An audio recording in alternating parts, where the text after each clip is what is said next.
do ministério dele houve um avivamento lá, milhares de índios se converteram, mas ele não sabia o que era paz, vivia angustiado diante de Deus. O que eu quero dizer aqui é que o fato de que você sofre, que você se angustia, não quer dizer que você não é crente.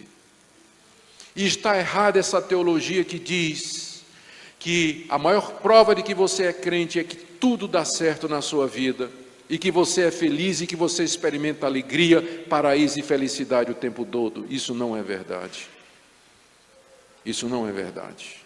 Deus sujeita e submete os seus servos mais preciosos a grandes períodos de sofrimento, de angústia e de dor. O fato de que nós passamos por isso não quer dizer que nós não sejamos crentes, como nós vemos aqui no caso desse homem Emã e dos exemplos que eu disse. Nessas ocasiões, o crente se sente abandonado por Deus. Nessas ocasiões, ele sente que suas orações não têm resposta. Ele tem a sensação da ira de Deus sobre ele, de que Deus o rejeitou e que Deus o abandonou.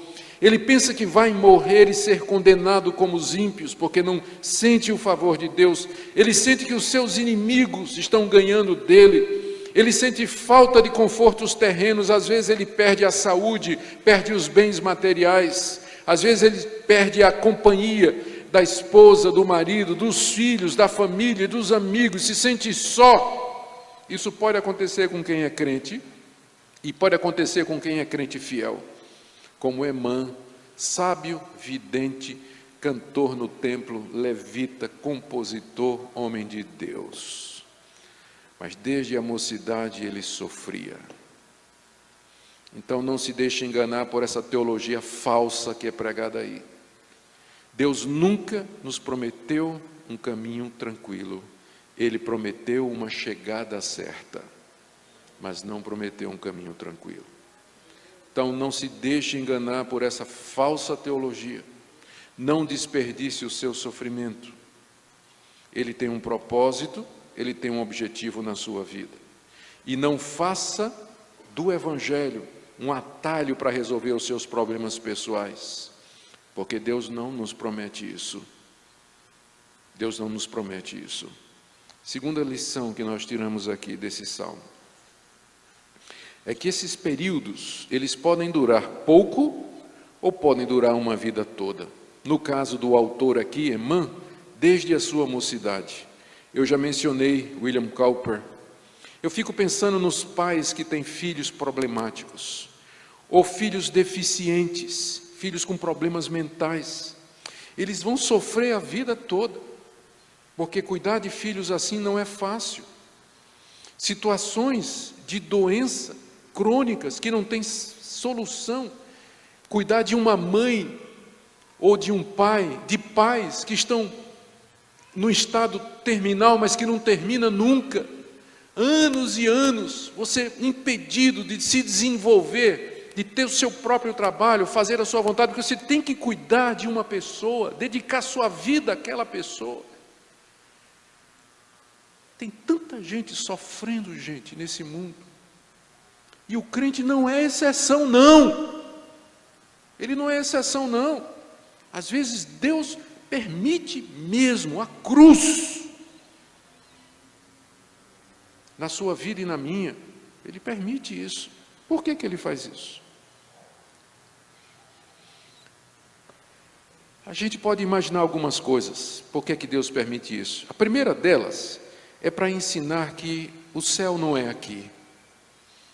Às vezes a gente se apega a esse mundo, às coisas desse mundo, aos confortos desse mundo, e imagina que nós vamos viver aqui para sempre. A gente fica pensando se o céu pode ser melhor do que isso.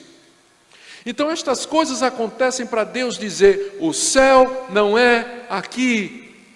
Aqui não é o seu estado final, aqui não é a sua morada definitiva.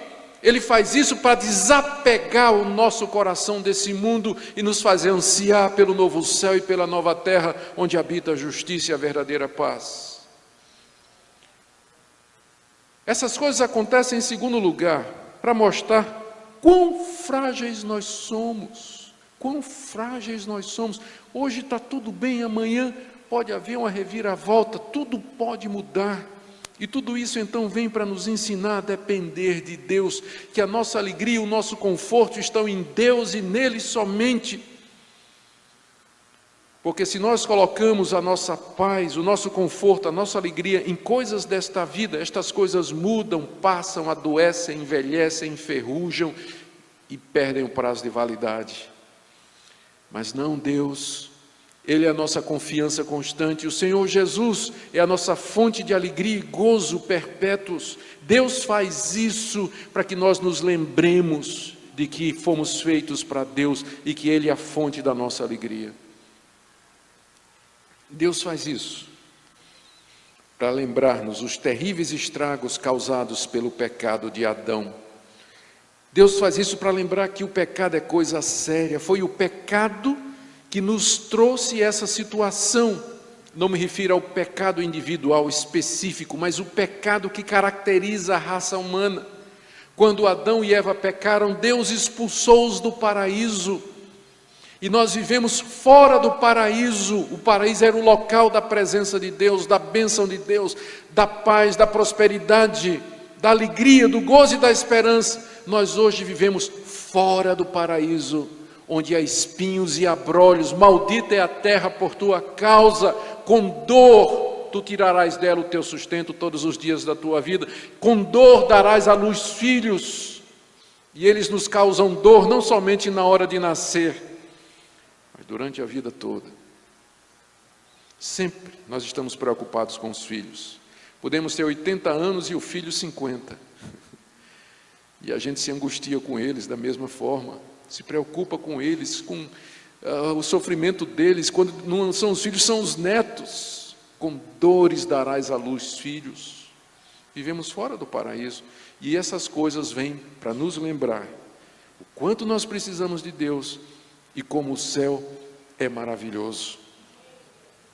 A vida eterna nos espera. Terceira lição que eu quero tirar aqui é que nós não devemos parar de orar jamais, mesmo que Deus pareça demorado em atender. Eu acho que talvez seja essa uma das lições mais preciosas desse salmo, que quanto mais Emã sofria, mais ele orava, mais ele se apegava com Deus.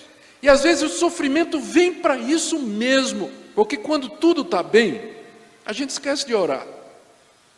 Quando tudo está maravilhoso, tudo está dando certo, puxa vida, a gente está tão ocupado, faceiro, alegre, leve com as coisas dessa vida, nosso trabalho e tudo, a gente esquece de Deus. E de repente Deus tem que colocar o crente na vertical de cama, porque só assim ele vai olhar para cima. Porque quando ele está de pé, ele só olha para frente, né? E Deus põe ele na cama para ele olhar para cima. Emã não parou de orar. Quanto mais sofria, mais ele se agarrava com Deus. E essa é uma das razões pelas quais Deus permite, às vezes, longos períodos de sofrimento na nossa vida, para que nós supliquemos o seu favor. Não é errado lamentar diante de Deus. Não é errado argumentar com Ele. Não é errado se queixar do seu sofrimento. Não é pecado dizer, Deus está doendo. Não é pecado fazer isso, dia e noite, de manhã, o tempo todo. E eu termino aqui com essa última lição, quarta lição. Queridos, quão tremendos e terríveis foram os sofrimentos de Jesus por nós. Porque esse salmo se aplica a Ele. Cristo é o centro de toda a Bíblia. Tudo que foi escrito no Antigo Testamento tem Jesus como alvo, como centro. E embora Emã esteja aqui descrevendo a sua própria situação, na verdade esse salmo representa profeticamente os sofrimentos de Jesus. Se não vejamos, ele sofreu sua vida toda. A Bíblia o descreve como sendo um homem de dores, que sabe o que é sofrer. Desde a encarnação, ele começa a sentir sobre si o peso da responsabilidade de representar o ser humano. Lá no Getsêmani ele grita, meu Pai, se é possível, passa de mim esse cálice. Diz lá que o sofrimento era tão intenso que gotas de suor como de sangue caíram dele. E lá na cruz, quando ele se sente abandonado e a ira de Deus passando sobre ele, os terrores de Deus passando sobre ele, ele grita, Deus meu, por que me desamparastes? É por isso que esse sofrimento aqui, que nós passamos, é apenas passageiro, e um dia terá fim, porque Jesus Cristo sofreu isso aqui por nós, e muito mais na cruz do Calvário, e porque Ele experimentou até a última gota do cálice da ira de Deus. Esse sofrimento não é usado por Deus para nos destruir, mas para nos aperfeiçoar, para nos preparar para a glória. Por isso eu quero que quando você está sofrendo, você lembre que muito mais o seu Salvador sofreu por você. E porque Ele sofreu por você, experimentou os terrores de Deus na alma dele, é que um dia esse sofrimento que você está passando vai ter fim. E ele vai ser usado para o seu bem, porque Jesus tirou o aguilhão da morte do sofrimento. O sofrimento nos atinge, mas o máximo que ele pode nos fazer é sofrer. Ele não nos destrói, ele não nos manda para o inferno, porque isso Jesus já experimentou por nós. Ele tirou o aguilhão do sofrimento, porque o espetou no seu próprio coração. Por isso, olhe para o sofrimento de uma maneira diferente. E eu quero dizer que maneira é essa. Se você está passando por essa experiência, se você vem sofrendo já há muito tempo, queria que você meditasse nisso. Primeiro, nos sofrimentos do Senhor Jesus por você. Se conscientize do propósito de Deus. O sofrimento não vai lhe destruir, não vai lhe separar de Deus. O sofrimento é usado por Deus para que você seja um crente melhor, para criar caráter em você, para lhe trazer mais próximo dele. Não jogue fora o seu sofrimento, não desperdice a sua dor, não se torne uma pessoa amarga, ressentida, como tem muita gente na igreja que carrega mágoa de Deus, ressentimento de Deus, porque Deus tirou um filho, Deus tirou uma esposa, Deus tirou um emprego, Deus tirou a saúde, Deus lhe deu uma pessoa que ele tem que cuidar o resto da vida e não pode ter sua própria vida. Talvez hoje você tenha que pedir perdão a Deus, porque você tem sido uma pessoa amargurada, ressentida com Deus, com raiva de Deus, porque as coisas não são como você queria, as coisas não aconteceram como você planejou, e você não está vendo o propósito de Deus, você não está vendo o Senhor Jesus, que garante que esse sofrimento não é para a sua destruição, mas é para o seu bem. Na hora que você fizer isso, você vai ter uma experiência libertadora. Você vai, talvez, continuar sofrendo, mas agora a atitude vai ser diferente. Você vai experimentar aquilo que Tiago diz no capítulo 1. Meus irmãos, tende por motivo de toda alegria o passardes por várias provações, sabendo que a prova da vossa fé, uma vez aprovada, produz perseverança. Entendendo o propósito de Deus, você vai aprender o regozijo, mesmo no meio da sua dor. Por último, talvez haja alguém aqui que está passando pela graça de Deus um período bom. É bom, não é? Quando Deus nos dá descanso. É uma maravilha quando Deus nos dá um tempo. E a nossa tentação, quando tudo vai indo bem conosco, é nós olharmos para quem está sofrendo e dizermos assim, no íntimo do nosso coração, Deus deve gostar mais de mim do que daquela pessoa, porque vai tudo bem comigo e aquela pessoa só sofre. Eu espero que hoje você peça perdão a Deus, se você tem pensado assim, porque você vê, se você estiver ao lado de Emã, você é um nanico, você é um anão perto de Emã, espiritualmente falando, e ele sofreu muito mais do que você. Não julgue as pessoas por causa do sofrimento delas. Não se apresse a dizer, é por causa de pecado, é castigo de Deus, é porque pecou contra Deus. Porque nem todo sofrimento e coisa ruim que nos acontece nessa vida é castigo de Deus por um pecado em particular. Às vezes é a mão bondosa de Deus preparando, moldando, transformando os seus servos. Então talvez hoje você tenha que aprender a mudar de atitude com relação àqueles que estão sofrendo e passando por dificuldades. Talvez a única coisa que aquelas pessoas precisam é de alguém próximo com quem elas possam chorar. Você não precisa dizer muita coisa, só ouvir o choro, ouvir a angústia, ouvir a lamentação, orar com aquela pessoa, mas não julgar no seu coração que Deus lhe ama mais do que aquela pessoa que está sofrendo, porque, como eu disse, perto de Emã, você é um anão espiritual. E todavia, Emã sofreu mais do que muitos de nós aqui. Como está você hoje de manhã?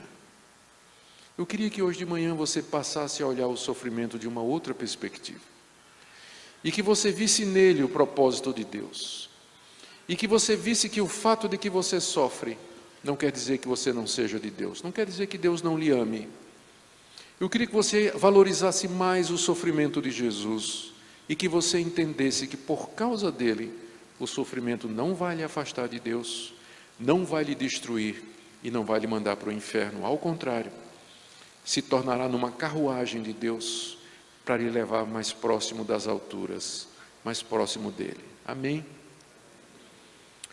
Nosso Deus, pedimos que Tu apliques esta palavra no coração do Teu povo nesta manhã. E se há alguém aqui ressentido contigo, amargurado, por causa de decepções, frustrações, de dor e de angústia que experimenta há muito tempo, eu peço agora, Senhor, que Tu tragas conforto, consolo, que essa pessoa de fato entenda o Teu amor e veja, através do véu do sofrimento, o Teu sorriso oculto, o Teu riso de alegria, de bondade sobre os Teus filhos, ainda que sofram. Senhor, nos ajuda a valorizar o Senhor Jesus, o que Ele passou por nós. Edifique e abençoa Teu povo, consola o Teu povo nessa manhã, em nome de Jesus. Amém.